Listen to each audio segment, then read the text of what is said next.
this angle up to about standing head height. It's just kind of a lawn. From directly overhead, you would see what you can also see very close to the ground. And that is paths.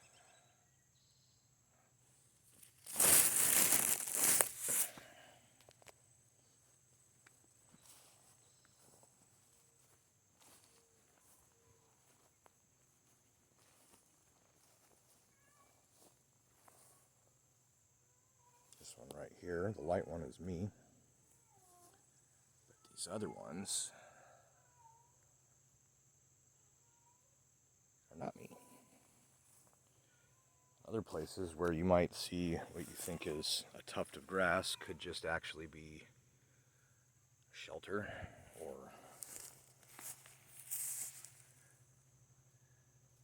some kind of nest.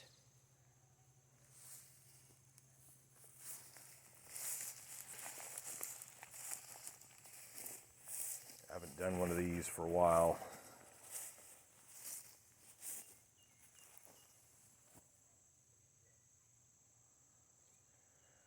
Oh, today I harvested the ruderalis.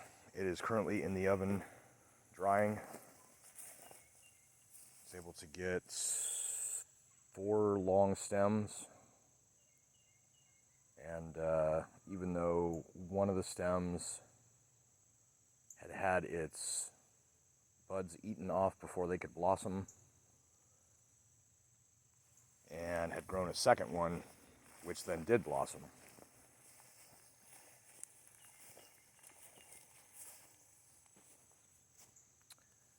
I think I might burn some pizza boxes tonight.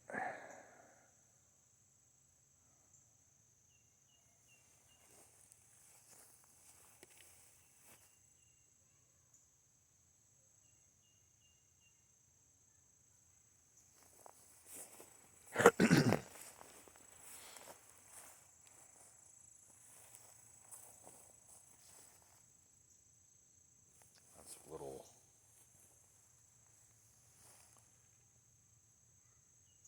whirly spots.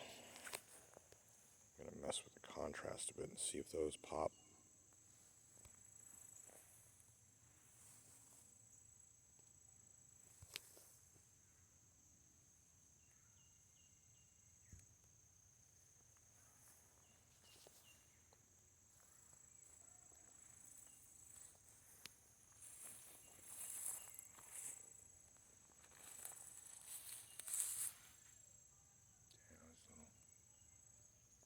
Dark spots.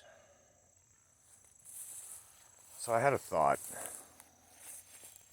and this is just speculation based on limited data, but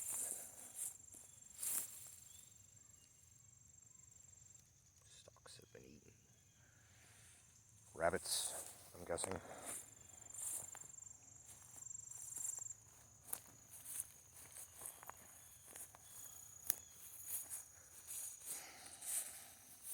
Deer.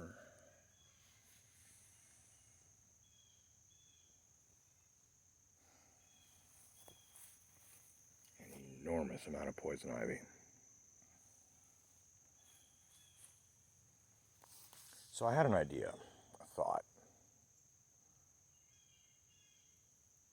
If the Milky Way galaxy is kind of a rippling whirlpool, mostly flat, in as far as the shape of space-time goes, with little dimples for all the gravity wells of all the little things in it, and they're all, orbiting, and some things are orbiting spherically outside of that plane, of course. But if the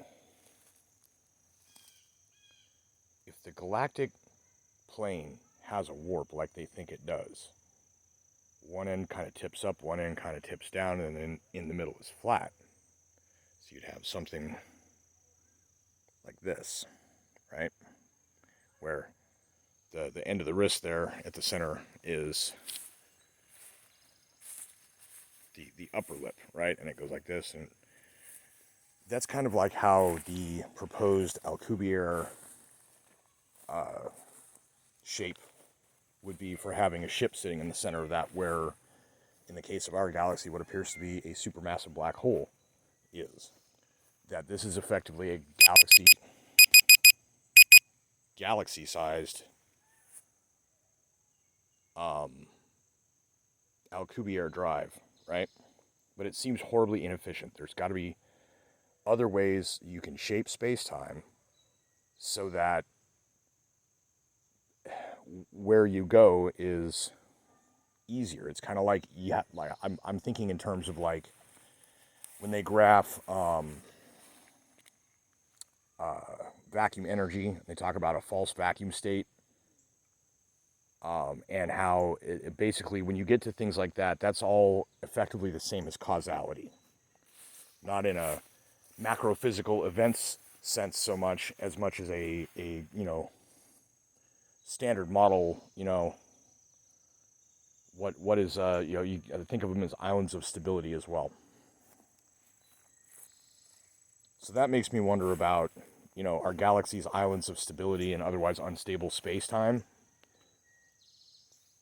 And another thing I wonder is, wouldn't a more effective way to achieve faster-than-light travel in a smaller scale than a galaxy, wouldn't it be a lot easier, possibly, if we were to try and seek how to create troughs or paths of causality that are just a snap to roll into and out the end of where you mean to be?